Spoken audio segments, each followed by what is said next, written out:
Hi, Bożena. Can we try it out? Cześć.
Newcomers, everyone in the room, welcome to day 2 of our SIETAR Europa Congress.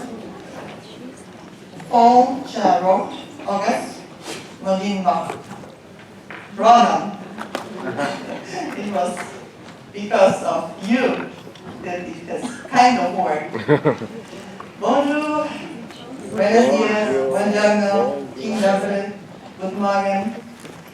Whoever hasn't heard his or her language, please address your neighbor in your mother tongue to say hello.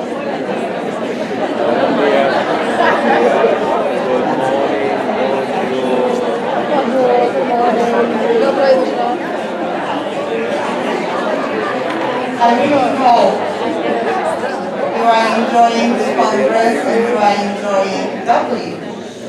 So, for those of you who haven't made it to do some sightseeing, this is just one of the proposals this beautiful city offers. The library is beautiful. It's really amazing. Switch off the light. Switch off the light. Later on. Oh. Takes the video. We can't see the picture. Yes, but I want to make you see it live. Not the picture. It's just the invitation. So we are really spoiled by the weather, aren't we? Yeah. And I'm really happy to invite you to take your smartphones and to, participate in our poll. We are having a fantastic Cuba master. Bożena, will you come please? Thank you.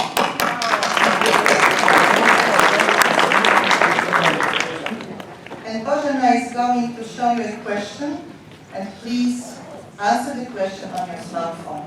Just switch on Cuba and let us know how you rate the weather today.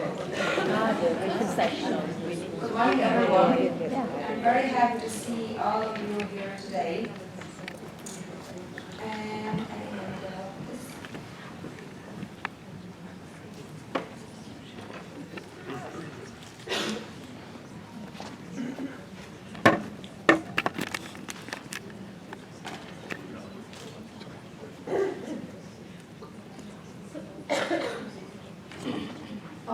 And so just before we start, I hope all of you have downloaded our Congress app already, have you?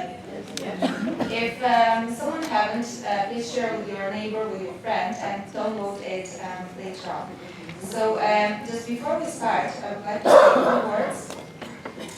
When I woke up this morning, I was really, really surprised. Can you guess why? What's the sun? On my back. The sun is shining again. This is so strange. He's probably from England. You know, I have a feeling that it can't last forever. So it really can start raining any minute. So I want you guys to be ready for it. And are you aware that there are a few different levels of the rain in Ireland? I actually have found an article describing 11 different levels of the rain. So you can imagine how many words they have to describe each of it. Knowing which words to apply each time, it might be a little bit tricky. Well, I'm still struggling with it. So keeping this in mind, we prepared a short poll. You can see your question on the screen.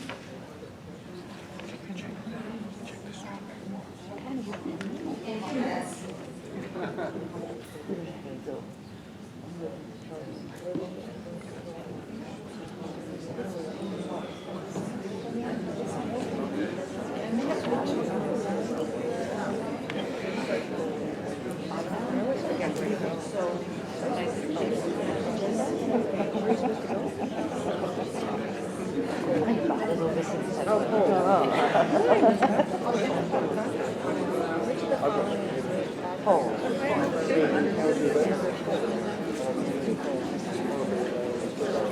Sorry about this, some technical issues here.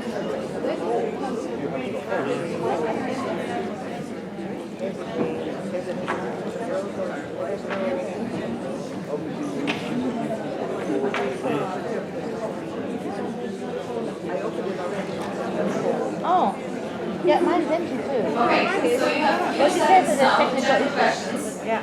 Okay, we won't talk about each level of the rain, of course, because we will need a separate session for it. We don't have the polls. Yes, it just came up.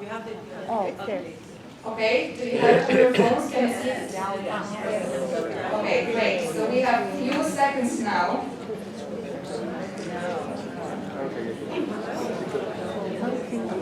Can you see all the answers here? So, which of the following is the most accurate description for the rain level called pelting down?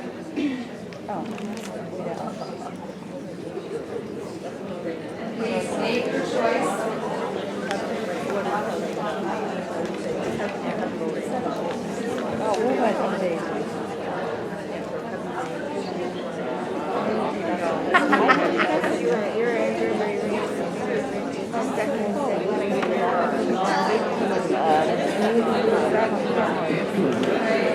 Have everyone voted?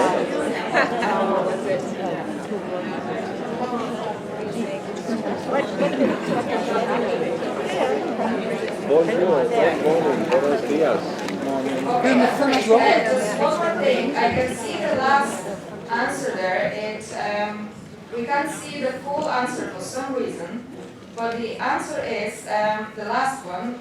It's not full for some reason. Serious quantities of water. So, what do you think would be a typical leaf dialogue when you meet a colleague in a lift and you talk about the weather?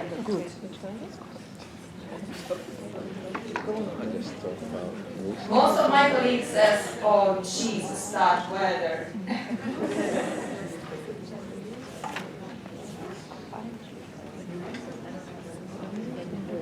Okay, you are still seeing notes.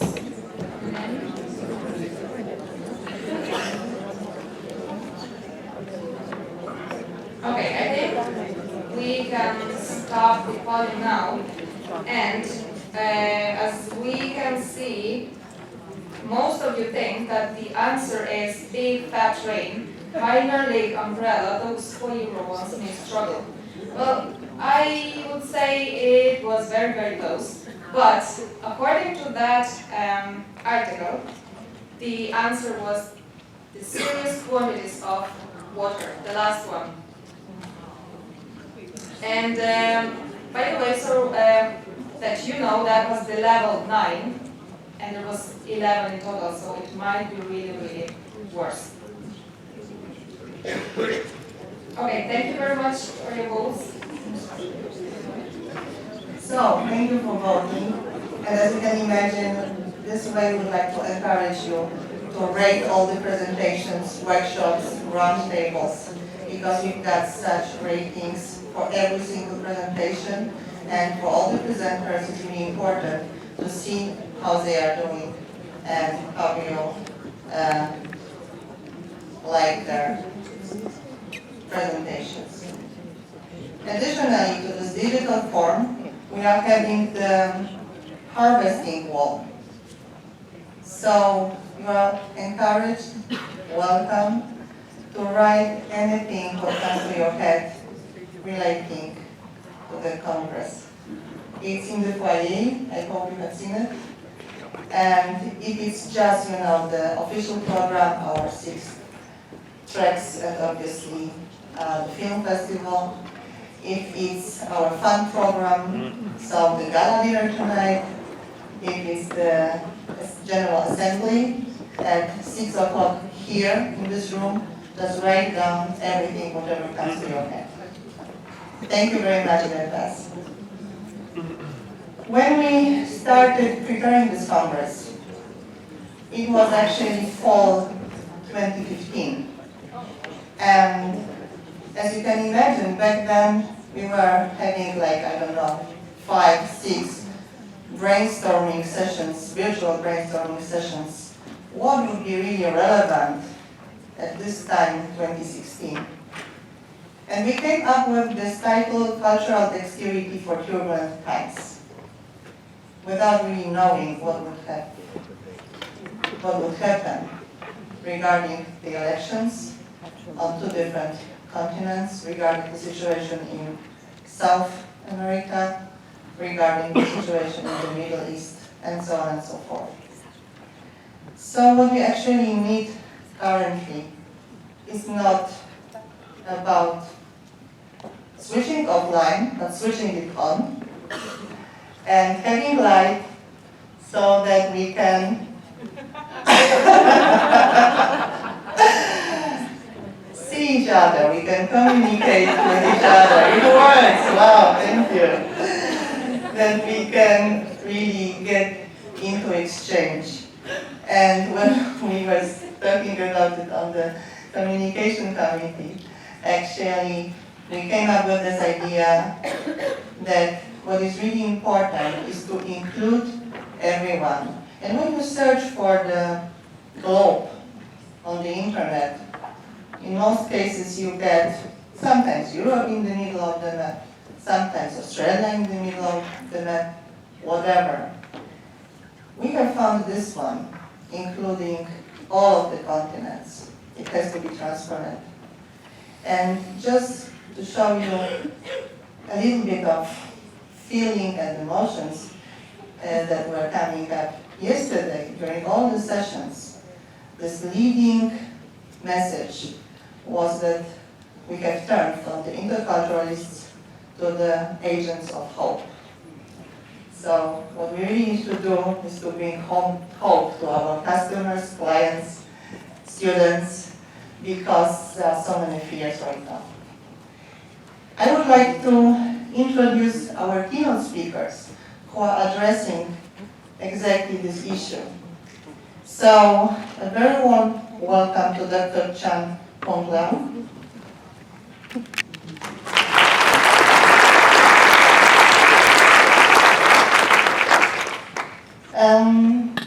Dr. Chan-Hoong Leong is the head of Social Lab and the Senior Research Fellow at the National University of Singapore.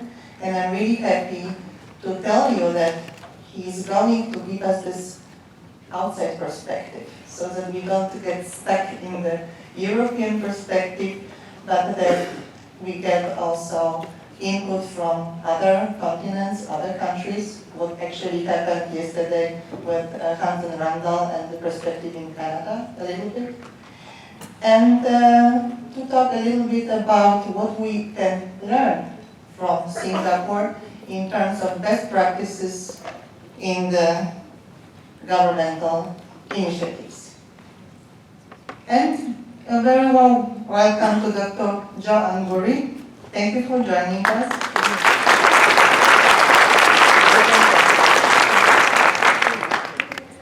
Dr. Angouri is an associate professor at the University of Warwick, and she is actually giving us a lecture on the intercultural communication in the business context and the shift from talking about the differences towards talking about reflection and about finding a common base. So thank you very much. I hand over to Dr. Chan-Hoong Leong. Thank you.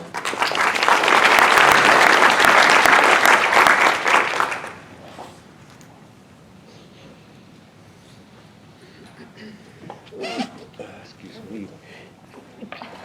Dear. Dear. Will you please switch off the light right now? It'll be okay. I'm just going to try and figure out, it's not this light switch. There's another one that controls the rest. So let me switch this off so that you can see this, and I'm going to find out which one switches on the back. Hello. Hello. Morning. Hi, good morning, ladies and gentlemen. Thank you very much to invite me to share with you the Singapore perspectives. This is indeed my privilege and honor to be here. It's my first SIETAR conference, and I really enjoyed it. I have quite a lot of slides, 40 of them in total, so I intend to spend about 20 minutes to run through all of them, so I'm going to go pretty fast. If there is any particular area that you want to follow up, you can always do that after the presentation. Okay, so just to give a quick overview of the presentation, there are broadly speaking 3 major areas that I'm going to cover. The first one is going to be the historical experience, and followed by the socio-economic indicators in terms of income, in terms of well-being, in terms of the societal fragmentization, if you like. Following that will be the sort of the political philosophy, right, in the management of diversity, whether diversity in terms of race or in terms of languages or in terms of immigration, right? And the last big, right, point 6 and 7, right, we'll be looking at what will be the future of Singapore in terms of the profile, in terms of the relations between different races and between the native and the locals. Right, what you see, okay, so this is a brief history of Singapore, right? So Singapore was founded about 200 years ago by Sir Sandford Raffles, and it was a sort of a British colony for the longest time until the mid-1940s, when it was briefly occupied by the Japanese forces in the Second World War. Right, so when the Japanese retreated at the end of the Second World War, Singapore went back to British. But life then, right, under the British colonial government wasn't that pleasant, and a lot of things changed after the end of the Second World War. And from 1945, right, which is the end of the Second World War, to 1965, when Singapore became an independent sovereign nation, there were basically, it's just heartbreaking and chaotic. There were a lot of protests, there were riots, there were fighting, almost civil war. Right? And it didn't help that Singapore is actually a Chinese majority country situated in the center of Southeast Asia. For those of you who are not familiar with Singapore and the region, Southeast Asia is predominantly Malay Muslim countries, right? And Singapore is a Chinese dominant country, right smack in the center, right? It's a small country with no natural resources, no defense to speak of, right? So it's very much like the Israel in the Middle East. And so because of that, right, and also there's a trend of communism coming up from north, right, from China. The 20 years from the end of the Second World War to independence was nothing but tremendous, right, and challenging. So from 65, when Singapore became independent, people tried very hard. They do all that they can, right, and much of that philosophy or the progression of development was really based on the fact that as a small nation with no natural resources, you don't have friends basically. Right, so the only way to do is to work hard, right, and develop whatever human capital that you have. Right, so what you see here on the screen, right, this shows the ethnic breakdown in Singapore, and over the years from 1970 to 2015, right, so the ratio is pretty stable in terms of the ethnic composite. Chinese remains the largest group, about 75%, three-quarters of them, followed by a sizable percentage of Malay Muslim minority, about 14%. And the remaining 10% or so ethnic Indians. Right? So it's very multicultural right from the start. Like many developed economies, right? Population grow, right? But fertility has come down, right? And I think you see that in many of the European countries as well. Right? So what you see here is the blue bars. I'm not sure if that's clear to you, right? That's the proportion, right, of citizens in the country, right? So relatively speaking, in the 1970s, for example, the percentage of citizens in the country is about 90%. But over the years, more and more foreign workers were recruited, right, to complement the labor force because of the declining fertility and also because of the economic needs. So if you look at the extreme right, okay, what you see is you have substantial proportion of transient worker as well as permanent residents, and the experience is pretty much like Dubai, where the majority increasingly feel that you're becoming a minority in your own backyard. Right? So clearly there's a lot of tension and concern about immigration. So in terms of the socio-economic development, right, these are the indicators that you typically use, and it's not doing too bad, right, in terms of GDP per capita, in terms of human development index. But clearly, Singapore, unlike many other, European cities and states, is different in the context of autonomy, right? So the state has a lot of influence. It's almost an authoritarian regime, right? It's a one-party control. There is democracy, there is voting, but it's pretty much a one-party system, right? Where everything is all decided top-down. In terms of the other sort of social elements, right, in terms of fractionalization, you can see that on the screen, right? It's actually quite diverse, right? It's not homogeneous, it's very diverse. There are many different ethnic groups, many different languages, and many different religious groups. Probably comparatively, if you look at Europe, maybe UK and Germany will be comparable to in terms of religious diversities, but otherwise, relative to most European cities, Singapore is really diverse, right? Oh, can you just go back one quick? Okay, thanks. Yes. Well, it was You can have the slides, I think it's okay to send the slides later on if you miss out any particular points. Now, politics and culture, because of the tumultuous history that the nation has to go through as we endure, there's a premium on security, right? There's a premium on ensuring that people live harmoniously together, and any elements that results in disturbance in the social sphere, right, will always be controlled and contained. So to talk about politics and culture, you really need to understand, what are some of the vehicles of control, right? The one, I'm just going to highlight a few of them, right? So the one sort of vehicle that typically comes to mind when we talk about an authoritarian regime is the Internet Security Act, right? To cut the long story short, basically, it's indefinite detention without trial, right? So this is a legacy. Actually, this is a legacy from the British government at a time when they imposed it on communists, right, and any insurgency forces in immediate post Second World War eras. But Singapore retained that, just as Malaysia did, right, and it's used today. It's used predominantly against the suspected terrorists, right, and also people who are suspect of have a seditious intent, right, to create disturbance in society. The other sort of strong arm of the law, right, is on media. Right? So officially there are two media companies in Singapore, but unofficially it's all under the same roof, right? Because it's all controlled by the state, right, to a large extent. And likewise, it goes to the formation of the unions, right? Going back 50 years ago, one of the main root of the disruptions and the protests, riots in the 50s is because of the labor unrest, right? So those were the issues that Singapore had a lot of challenges, right, in the early years of independence, and that kind of shaped the policies and instruments of control, right, to ensure that whatever happens, there is sufficient legal mechanism, right, that the state can draw on to make sure things are under control. Culturally speaking, right, this is a map of Schwartz's cultural values, right, 7 dimensions of it. Ireland, I think, is on the bottom left-hand corner, right, which is high on the autonomy. Singapore, as you can see, is over there, and what it means is that it's actually loaded very highly in power distance, right, social distance between the different levels of social hierarchy, and in terms of collectivism. Right, no surprises.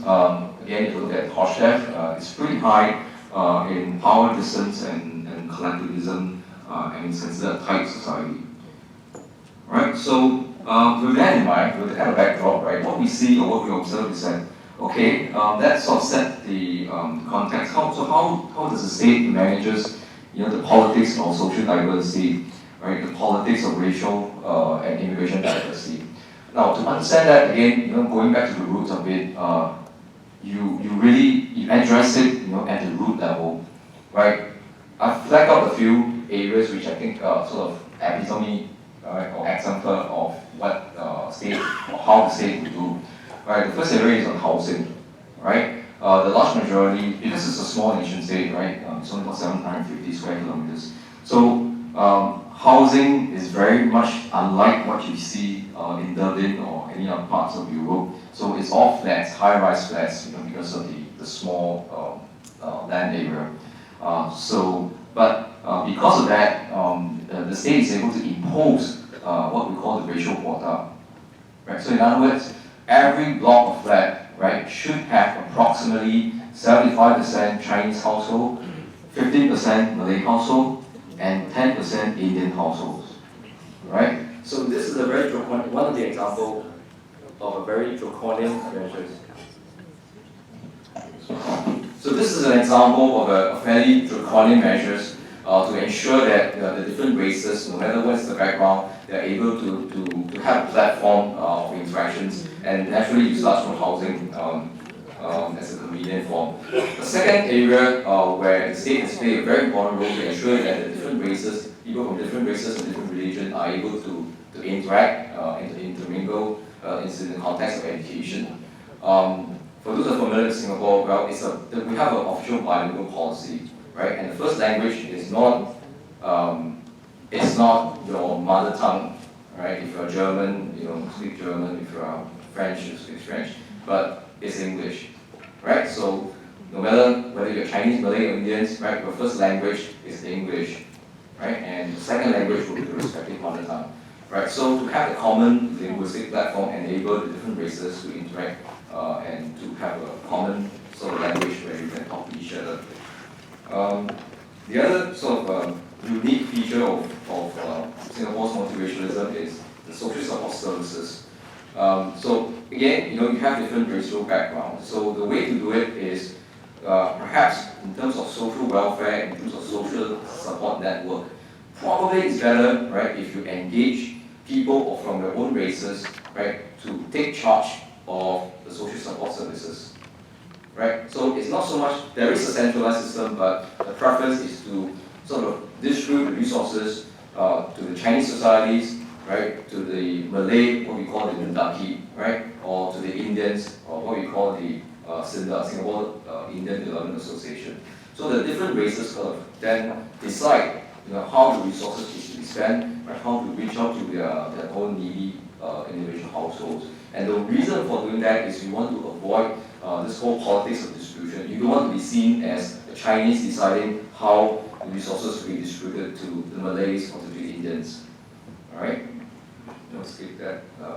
Okay, having said all this, right, I have to say that whatever happens outside of Singapore, Singapore is not immune to all these forces. One of the issues that was raised during the conference yesterday was the European Islamophobia, right? So the concern about the practices of the rigid form of Islam or rigid interpretation of Islam. And that is not unique, I have to say it's not unique to Europe or in fact any other parts of the world. In Singapore, we do have some of those concerns as well.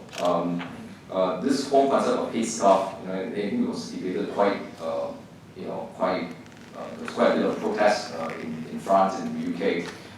It's the same kind of phenomenon in Singapore as well.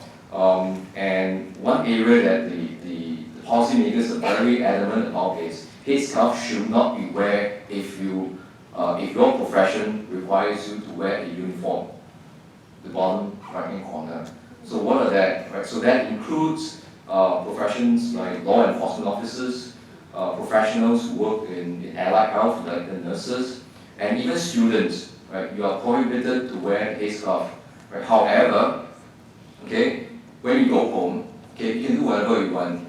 Right? So over the weekends, you can put on a headscarf, you can go out, But the moment you go to the school, the moment you go to the workplace, the moment you put on the police uniform, right, you are required to remove the headscarf. Right? So this is quite different from the experience in Europe, I suppose. Right? So what about the management of the politics of immigration? Now, by and large, the political philosophy sort of extends to immigration as well. If you look at what Singaporeans want, all right, so we did a study a couple of years ago. We asked Singaporeans, what do you expect from immigrants who come in to Singapore and to become, right, to be naturalized or to want to become part of Singapore society? The whole concept of religion, interestingly, did not feature highly. So you don't have to convert, from Islam to Buddhism to Christianity. No, that's not important, right? But what is more important, right? Just like the philosophy, right? The government philosophy in Singapore is to be a useful, productive member of the society. In other words, there's a lot of premium for immigrants to blend in, right? And to blend in, the way to blend in is to be economically productive, right? It's a very economic, very utilitarian approach, right? I'm going to very quickly talk about MyPax. I'm not sure whether some of you are familiar with this concept, but MyPax is essentially it's a migration integration policy index, and I think it was spearheaded in Sweden, if I'm not wrong. Correct me on that. So you actually have multiple dimensions, looking at the well-being of immigrants and how well they adapt. So you can check it out on the website if you like. So how do we fare, right? How does Singapore fare on all those indicators? Honestly, not too good, right? As far as objective indicators, right? We never talked about subjective yet. So as you can see, right, it ranked relatively low, right, on most of the indicators in terms of labor market mobility, family reunion, education, political participation, virtually non-existent. What's good is, well, actually it's easy to get permanent residency, right? Access to citizenship, okay, not too bad, right? If you want to become one of us, then prepared to make the trade-off, right, to adopt some of the traits and values that we consider to be important, you're most welcome. Anti-discrimination, surprisingly, not the highest or not the lowest. Health, interestingly, is right at the bottom. Okay, so those are objective assessments, right? So let me run through very quickly on the rest. Now, what is done in managing racial relations and racial tensions, racial and religious tensions in Singapore, is also exported to how we deal with immigration, right? In essence, you take the strong arm of the law, right? You take a top-down, you take a utilitarian approach, right, in managing diversity when it comes to immigration. So the same principle, right, that we use, to ensure that every block of flat have different ethnic members, right, is being extended to immigrants, right? So again, the purpose of that is to ensure that there's opportunities for immigrants to interact, different races to interact, and you really do not want to have enclaves to be in Singapore. Would you mind if we go on to the question until the end of the presentation? Yeah. Okay. So that goes for the housing apartment, right? And the next one is on education, right? It's the same principle, right? Immigrants who enroll in national schools, they have to take up both languages. And the interesting thing is, even if, okay, now there are only three sort of mother tongue that you can take, right? One is Mandarin, the other one is Bahasa Malay, and the third one is Tamil, right? Tamil, there's some other variants like Bengali and so on, but broadly speaking, these are the three. Now, what if, okay, you fall outside of the three? For example, you're formerly Vietnamese or from Thailand, for instance, right? Then you have no choice, right, but to take on one of those three official languages. So multiculturalism in that context is defined pretty much by the three major baskets, the Chinese, the Malays, and Indian cultures, right? And the last point that I should emphasize is about military conscription. So all male Singaporeans at the age of 18 will have to serve 2 years in a military regiment, right, in a military unit. So that sort of enabled at least half of the immigrant population to be exposed to sort of the military regime as a rite of passage, to understand what are some of the values and ethos. Right? So hybridity, traditional modernity, and authoritarianism. Now, what's interesting about Singapore's experience is it's a very authoritarian state. It's top-down, right? It's a lot of influence from the government, right? And it's very utilitarian and pragmatic, right? Whatever works, we do it, right? And that is really influenced or shaped by our whole past experience, post-independence, right? What is not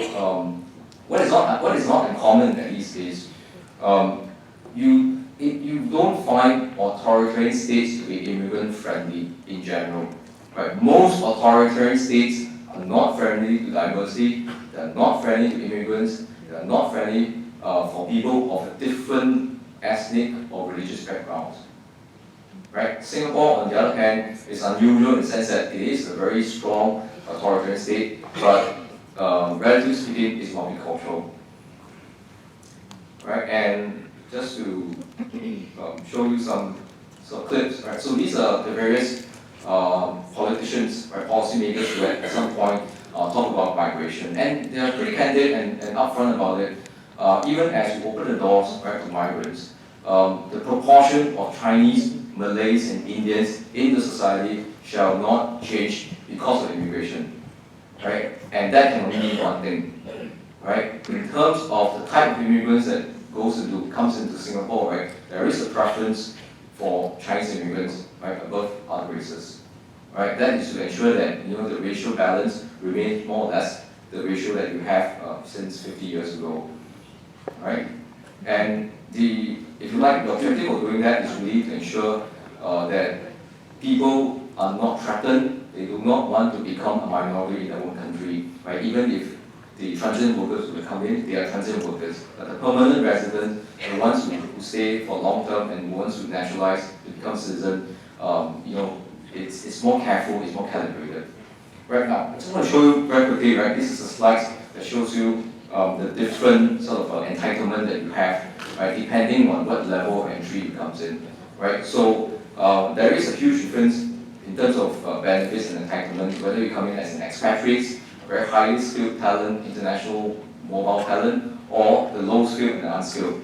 And one of the, this is not something I'm very proud of, but one of the constraints, right, if you come in as a low skilled is you're not allowed to sing the roots here, right? And they're very clear about who you can marry, who you cannot marry. And in particular, you're not supposed to marry a local Singaporean. And the objective is that it's really not to encourage them to sing the roots for the transit workers, right? Just again, show you a little bit about Singapore, which I'm not really proud about, right? There's a lot, as I mentioned, it's very utilitarian, right? It's very functional, right? It's functional to the point that, right, depending on who you are, there's a certain type of treatment. For example, if you come in at the lower skilled level, right, most of the time what they'll do is they will allocate them to foreign workers dormitories, right? So those are the two pictures on the top, right? The one on the top left-hand corner is actually situated next to the cemetery, right? If you look at it closely, right? So these are at the outskirts of the island. Whereas if you are considered a talent, right, a global talent, what they do is they prefer, they would like to integrate, they would like to get to know you a bit more, to engage you, right? And hopefully in time to come, you would like to settle in permanently, right? So on the left, it's a celebration of water festive season, right? This is a tradition that's celebrated in Indochina, right? It's nothing negative, but because it's important, it's useful to get to know talented immigrants, right? So the policymakers are willing, right, to extend the open arm and to welcome them, even if the festivity is not something that's celebrated traditionally in Singapore. On the right hand, the bottom right corner, this is probably something you're familiar with, right? These are the Irish St. Patrick's celebration in Singapore. There's just a handful of them in Singapore. Very pathetic number, but nonetheless, we open our arms, we welcome them on board, right? We have we throw out some party, street party. So you can see that segregation, separation for the lower skilled, and the emphasis to integrate, right, among the better skilled. Right, I'm running out of time. I'm going to finish this very quickly. So, to kind of broadly summarize this, right? Authoritarian regime, Singapore is an authoritarian regime that emphasizes a state-controlled form of multiculturalism, purportedly to protect both the interests of the majority Chinese, right, as well as the minority ethnic groups. And I think that's the unique part of Singapore where they do recognize, first of all, we do recognize that there's a difference, right, between the different races. Secondly, the way to do it is not to embrace any particular ideology when it comes to migration, but more importantly, what is considered pragmatic, right? To completely open the door without any form of consideration to the ethnic composite of the population. That's certainly something that I don't think a lot of Singaporeans will be comfortable with. More importantly, I think some Singaporeans at least are quite concerned when it comes to the type of immigrants that comes in, whether it's skilled or unskilled. And again, in recognition of that, there is a different approach. One which is more integrationist, the other one is a bit more segregationist. Right? So it's very pragmatic, it's very functional in the way they approach migration. So some of you may ask, right? So okay, this is what we have done, right? This is the policy direction. So what do the minorities think about this, right? So what do the Malays, for example, think about being prohibited from wearing headscarf? I spoke to quite a number of them, and basically most Singaporeans look at it as a trade-off. A lot of things in public policy is about trade-off, right? The trade-off is basically, if you wear a headscarf, it's going to be a lot more difficult for you to find a job, right? It's true, right? So perhaps it's easier if they need a job, they remove the headscarf, but when they go back home, right, they're free to do whatever they want, right? So it's a trade-off between economic benefits versus asserting a religious identity, right? And the strong sort of psychological compartmentalization between what is public and what is considered private space, right? So public spaces, you need to fit in, but private spaces, we can do whatever we want, right? So this is probably the most important slide of all, right? Now, how does that sort of strike a balance, right? A hybrid balance between control, right, and identity? And it really sort of sums up everything in the sense that there is a perception of threat, whether you're the minority or the majority.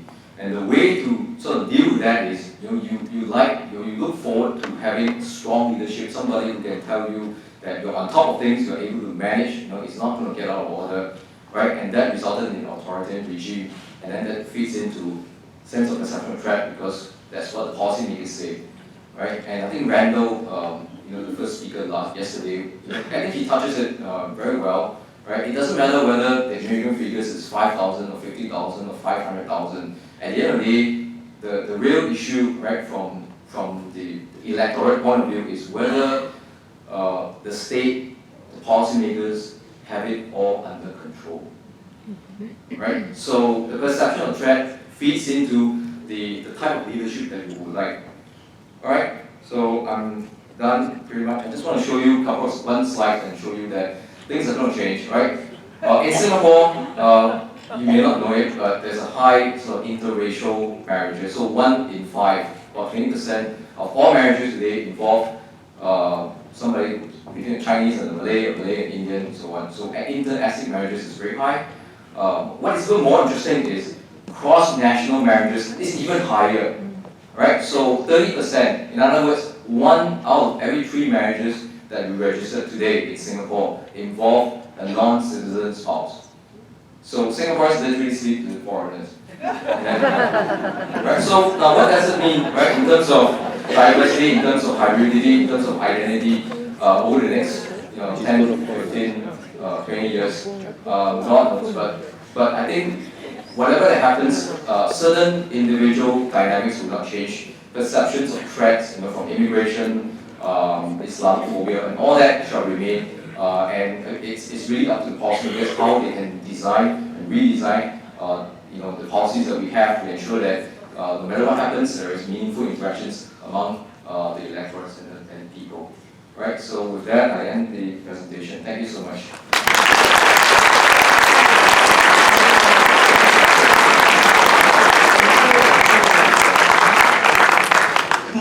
Thank you very, very much.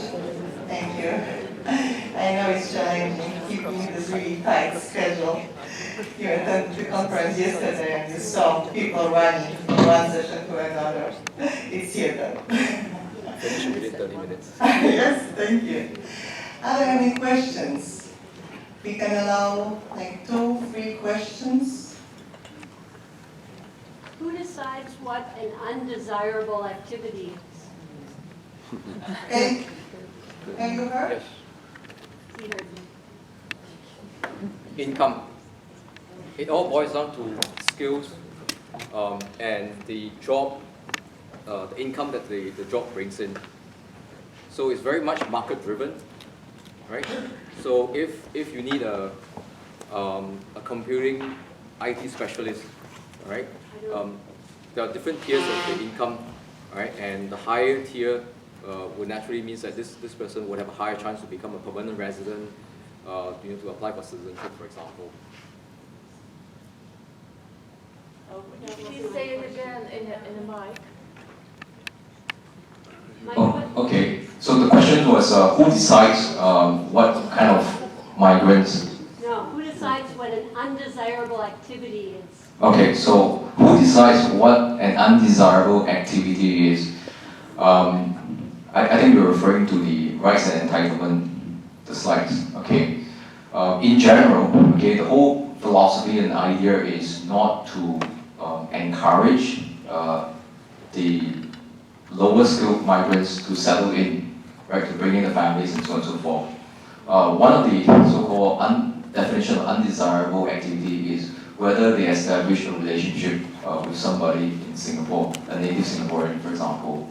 So even if they have not had sex, right, if they are known or found to be in a relationship, then the foreign labor is actually liable to be exported, right, to have this work permit cancelled. And if the women, right, they have to go for periodical pregnancy tests, right, to make sure that they are not they're not expecting. So even if the child is not with a man, a Singaporean man, they will be the work permit will be cancelled and they will have to leave. Yes. Yeah. You said that in the apartment blocks they preserve this very strict, 75% Chinese, 10% Indian, etc., to prevent enclaves of immigrants. What about out on the street where there are businesses? So is there any neighborhood where there's more Indian restaurants and stores, or they also try to separate to avoid ethnic enclaves in businesses, or not? Okay, from the business point of view, no. And in fact, that has been a bugbear for quite a number of years. So technically, you could set up a company and you employ 100% foreigners. That used to be the case for a couple of years, and until the point that people were quite upset, that the foreigners, when they come in, it's great that you invest here, but it's not too great when you only employ people from your cultural origin. So there is emphasis to educate the employers. You should at least give back, to Singapore in other ways in terms of employment. Yes, I know the gentleman is quite eager to pose a question. Yes.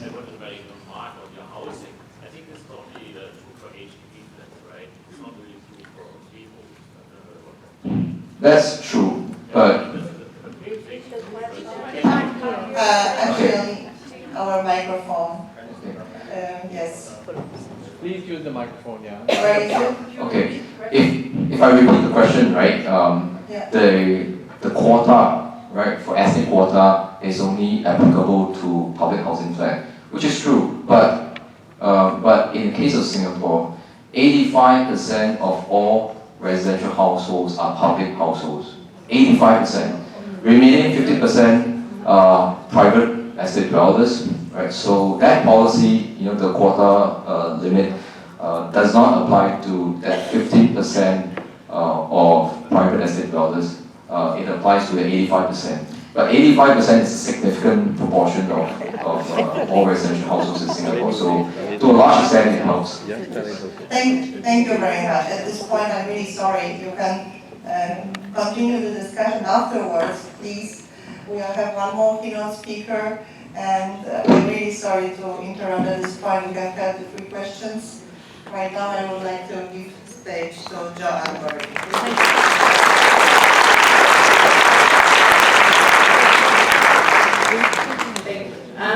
Okay, so I will try, my brief is to keep that strictly within 20 minutes, which I will do. And John, you have to know that I have my timekeeper here, so you don't need to keep checking the time, I'm all right. So what I will try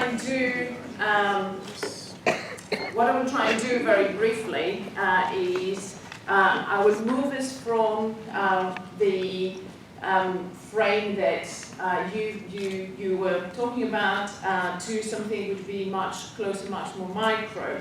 And as a transition, I think what we have already seen is that there are a number of different discourses around migration and mobility and different rhetorics. So on one hand, we have the migration mobility being presented within the neoliberal rhetoric as a positive, as an opportunity, as related to growth, in relation to the skills gap, and so on. So something that we all see in different sort of policy documents in different parts of the world. On the other hand, of course, we also see a very negative rhetoric, a very negative narrative on the migrant, on the other, who is a burden on the system, costs, the resources, local resources, and so on. This narrative, this is clearly ideological, very political, very important issues which create a web which, however, is not separated out there. What I'm going to argue is that this happens in all the different micro-contexts where we all operate and we all spend our lives communicating and so on. So I'm going to try and change a little bit and to look closer into some of those issues. And just to get us started, this is just something that I'm sure you've all come across. Whoever we are, whether we research the workplace, we are consulting, we are trainers, we're everything, we come across these kind of narratives. Okay, so they are everywhere and they are very important. Okay, so you can read, it's just 1 minute. I'm sure you're all familiar, right? Is there anybody who's surprised? No. Okay, could I substitute the words in green with all other possible pairs? Yes, okay. So these narratives are very, very, very important and we have approached them in all sorts of different ways in different disciplines dealing with issues of intercultural language and culture, intercultural communication, training and so on. And what I'm going to try and argue, I'm just trying to bring the end of the presentation to the beginning because my time is very short, is that there are a number of very important points for us to consider, which is, first of all, how we engage with those narratives. And a number of our models and theories have stepped back and tried to explain. Okay, so we're trying to explain what is happening here.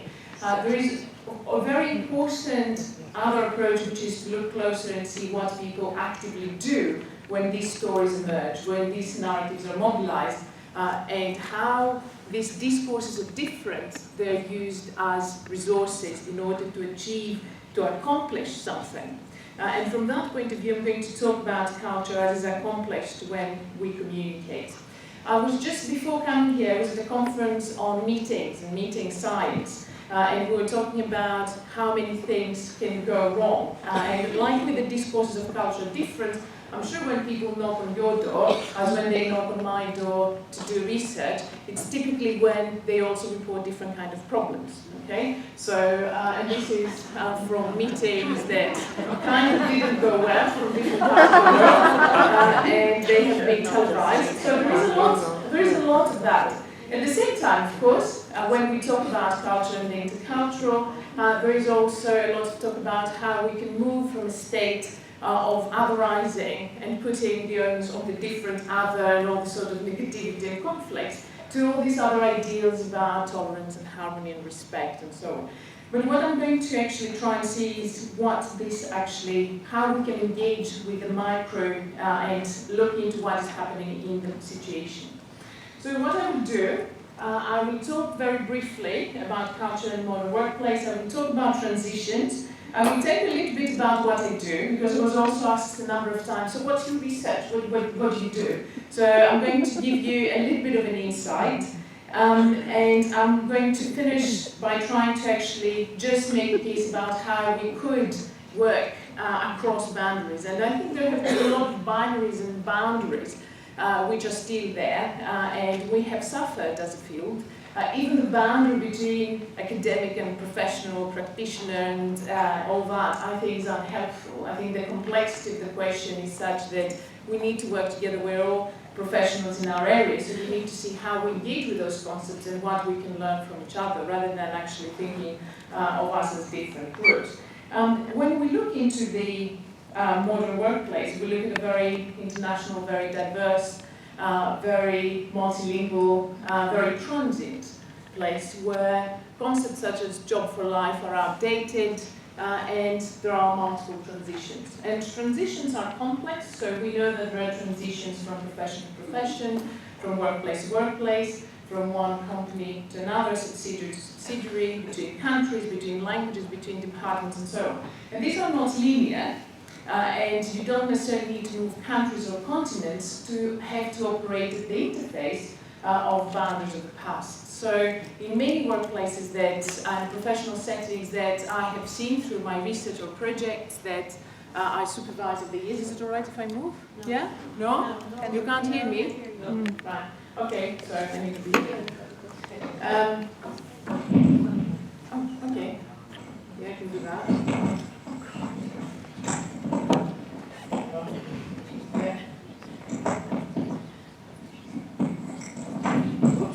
Okay.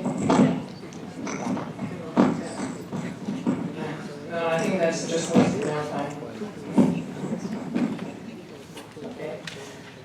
Is it all right now? Can you hear me? Perfect. Okay, good. So I don't like just being kind of stuck in a place when I talk. So transitions are very common, and we're all familiar with it. And when we operate at this interfaces, we also come across all sorts of different ways of doing, and we come across different teams, and different teams operate in different ways. Different environments have their own ways of what is appropriate, what is expected, what is normal, and we have to negotiate our own understanding of expectation and what is happening around us. And I think this is where culture often emerges in narratives and is where it becomes interesting. So the concept of fitting in is one that I have been reflecting on and engaging with in my research, and fitting in is something that we actively do, and we actively do when we are in different contexts and in relation to others. So in this concept, in this process, culture often comes up, and you will see that I've called it the culture all, sometimes they call it the culture card as well. And we have approached and we've seen it from a number of different perspectives. So culture becomes blamed as a source of problems. These narratives of difference, which we have seen and we're all familiar with, are very common and very, very important. There is also culture where it becomes a shorthand for people to talk about abstractly defined differences between the way they do things and the way others do things. And we actually have sense-making narratives. We have culture there becoming a resource, okay, and culture being used as a resource. And that is a very important word, and it's used as a resource to either simplify a complex set of issues, but also in creating and maintaining the status quo, and creating and maintaining an us and them. And unfortunately, I don't have time to talk about the importance of the political maintaining boundaries and status quo in the workplace, but that is something that is particularly important to actually see when these narratives come up. What is that we actually actively do? What is their function? And I think that's something that could also give us very important and good ways forward. Now, the different positions in relation to culture have, of course, occupied a lot of academic space and time. I'm not going to touch upon all of that, but I'm sure you're familiar with some of the academic wars, right? So the positivist, the post-positivist, the essentialist, the constructionist, the postmodernist, and so on. Just the 30-second slide. On one hand, we have culture associated with large collectivities and being described, perceived, conceptualized, trying to frame as a set of traits that we can somehow capture, measure, do something with it. So this sort of concept of culture is something we have, a state, something that has been seen as being superimposed on large or small groups on the basis of certain characteristics. And on the other hand, another approach, a constructionist approach, which looks at culture as something that we actively do, not something as we have, as something that, as a process that we engage with, as dynamic and very flexible and changing and so on. So for quite a long time, these have been, again, binaries, okay, so some sort of either or. There have been some very good moves to actually try and look at what we learned through engaging with these theoretical schools and paradigms and the methodologies that are associated with it. If anybody is interested on any of the issues that I'm raising, please let me know. I can very happily either give you more or direct you to tons of reading if that's what you want to do for your weekend. That's always a very good idea. And this is just a summary, and I need to go faster because I really want to show you some of the data, how we've approached culture, right? So we've approached it from all sorts of visions. I've already talked about this prototypical set of characteristics that distinguish groups, whether it's Manchester United fans from something else, opera, or music, kind of festival lovers, or whatever other kind of large collectivities. The nation, of course, which still has this huge prominence.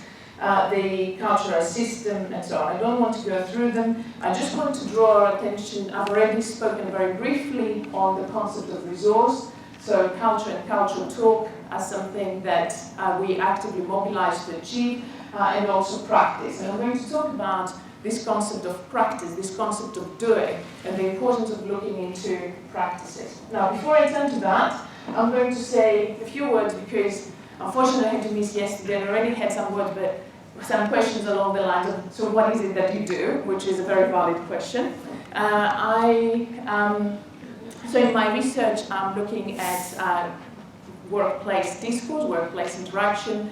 I'm very interested in looking at issues that are of importance for the organizations that I work with. So I take a collaborative, participative approach. I'm taking a critical stance as well, and this is also very important. And the methodological and theoretical approaches that underpin my work are ethnographically informed. They have a lot to do with ethnography.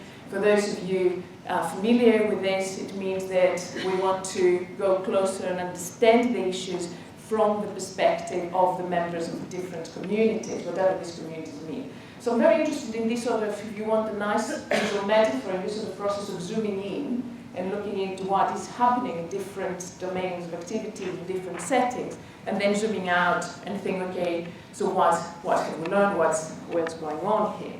I'm not going to go through all the points on the slide, but I have collected a lot of the data that I've worked with, people recording themselves, okay, so audio recording or video recording, and then me spending a lot of time trying to make sense, me and colleagues and students and so on, trying to actually figure out what people actively do in those data. And I think there were some good presentations of that. So the workplace, broadly defined, and I've done research from large multinationals to very small companies to hospitals, institutions, is my side of research, which is a very difficult site, and I'm very interested in looking into what is happening there.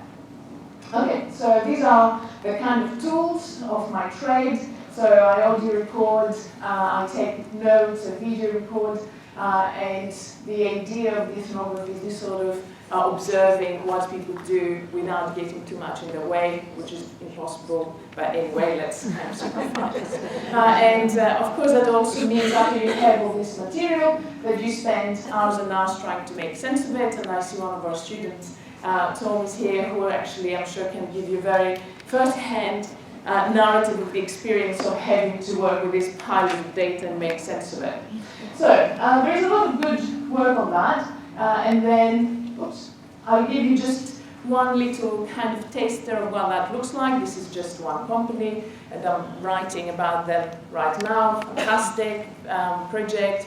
They approached us with the usual, we have a problem, we have a communication problem. And typically that could be a communication problem, leadership problem, power problem, you name it. And I'm sure, I'm talking to the expert, you know that these are shorthands, and the minute we start engaging and say, okay, let's talk about it over coffee, you start getting into a very, very rich picture and reality of all sorts of things. Okay, so times in this company are very good, a lot of growth, expansion, they were all on the basis of the books were going very well, but things were going, there was something going on, and there was indeed something going on. So what do when things don't go well? You call a sociolinguist in my case, or an intercultural trainer, or interculturalist and so on, which is the right thing to do.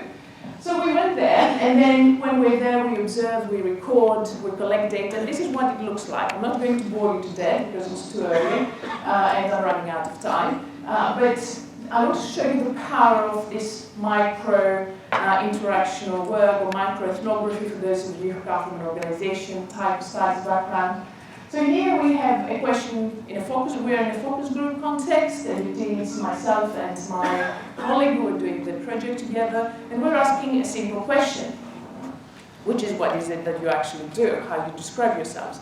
And then there is a 2-second silence. That's long. We don't like silence. Okay? So if you ask a question and there is a long silence, this carries a lot of meaning. Okay? Which is then interrupted by the researcher. So by looking into this sort of really micro moment and then finding that actually people particularly orient towards structuring the way they either give us narratives or the way they report and they carry out events in ways that are very systematic, there is an awful lot that we can tell.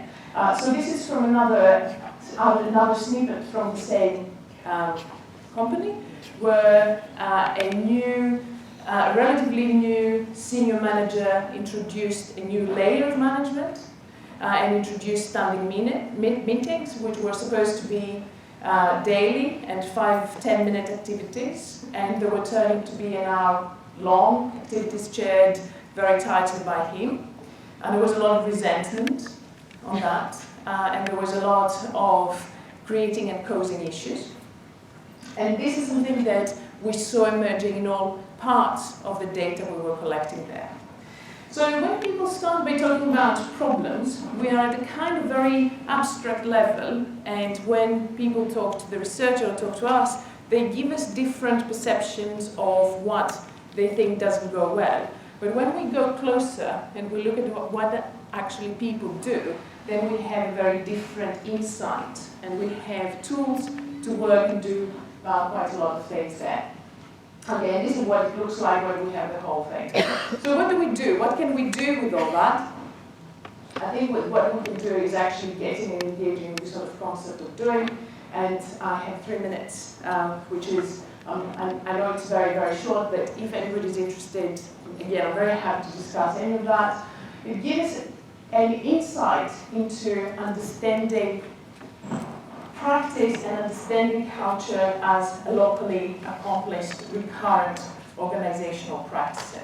And these sort of locally accomplished, recurrent organizational practices are really important, and practice theory is something that I think could actually give us a lot of tools and language to take the expertise that we've developed with over the years and also engage at a different level. So I particularly like that, this is where my current thinking is, because it gives us tools to understand the different communities, and this is critical because people operate within different sort of context, which involves themselves and others around them, and we can go beyond boundaries of the past. And with that, I very much also like the ecosystem metaphor, where we can actually go and understand how the different communities and how the different groups or teams or whatever we want to call them interact in a particular professional setting. And this is much more micro and dynamic than talking about organizational culture or whatever this sort of level of abstraction we need. Okay, so I don't have time to go through that. This is just, I wanted to put two approaches to engage with practice. This is a very well-known one, the communities of practice.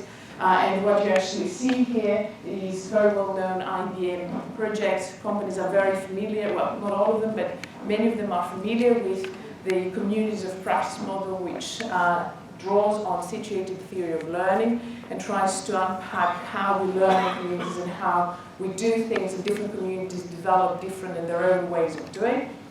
So you have the criteria there, which draws on Wegner's 1998 work, and there is plenty of references to that. And another name that I want to put on our radar is Bourdieu, and his theory of practice, which I think has an awful lot to offer. And Bourdieu talks about habitus and field, and gives us very good tools to talk about how structure and agency is operationalized, how they come together. And a very good metaphor that I often use when I talk about that is the fish in water. So I'm very comfortable here, right? I'm very comfortable in this very moment. I know what the setting is like.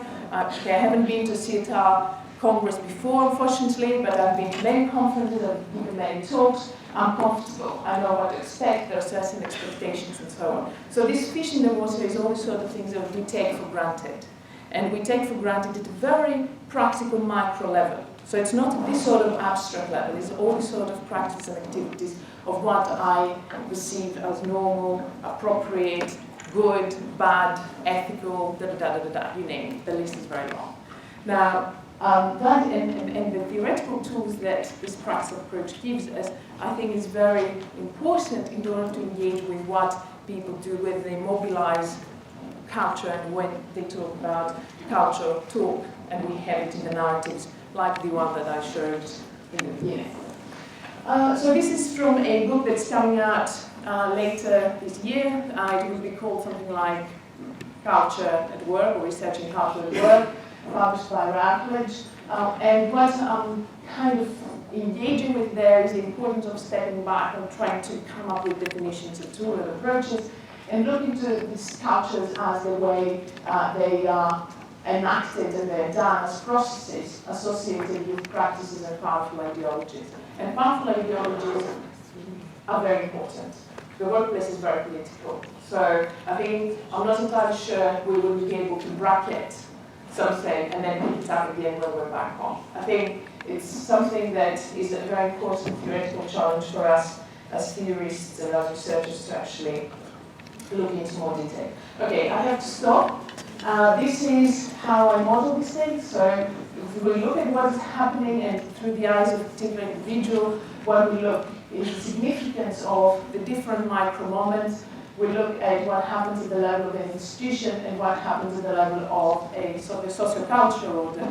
And for a very long time, these levels have been used in academic work as micro and macro, as one being here, the other being out there, and one being big and significant, and the other small and not significant. It's not like that. They're equally important, and they're accomplished in the multiple different moments where people find themselves in. So something like that, I think, also gives us some ways to actually package the way that we have been engaging with topics in a completely different way. We have published another book that came out some weeks ago where we talked a lot about language, practice, ideology, and how in different settings, in different workplaces, if anybody's interested, on boundaries and the politics of boundaries and the process of fitting in, and how we can actually capture what it means to be part of this transit system from a more academic perspective, I can pass it on.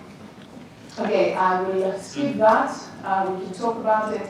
But what I'm actually saying is that moving from this culturalism or narratives of banal culturalism, if you want, which is similar in kind of in tone to what we have seen at the very, very beginning of this talk, the important point is to think how people, how the lay user mobilizes terms such as culture, identity, what is that actually they do, and how we as trainers, as researchers, as consultants, as theorists, as academics, whatever identity we want to claim, engage with these concepts. And it's not the same thing. So the way culture is talked about and the way culture is theorized, there are two different levels. So there are the lay, the expert and the lay user. So you have an issue there which hasn't been probed enough, I think, in the literature, although sociologists have been talking about the differences in meanings since the 50s.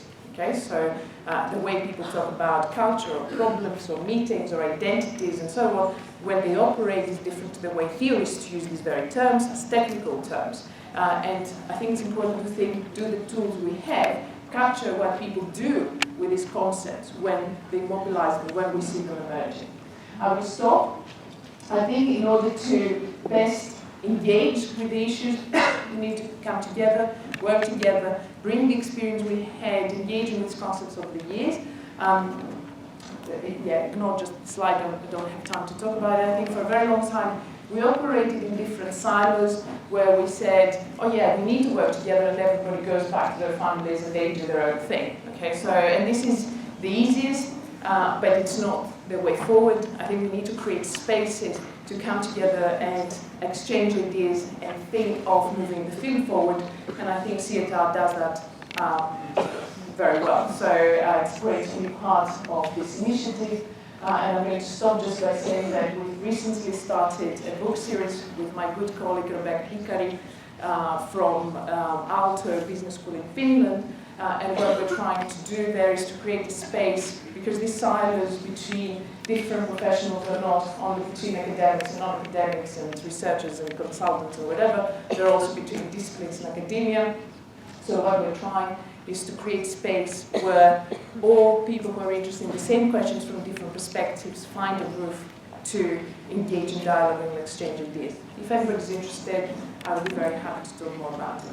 Okay, and I will stop. Thank you.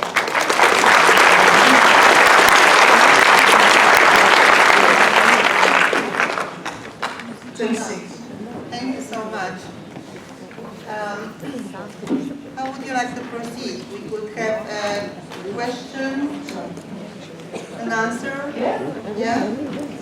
Do you have any questions? Before you start leaving the room, my suggestion would be that we start our very first session 10:05, so that everybody can kind of find the rooms and grab a cup of coffee or water, and that's why we will prolong the coffee.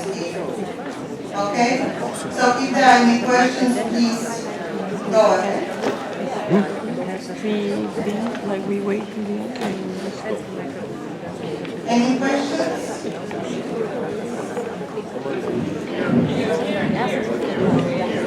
It's like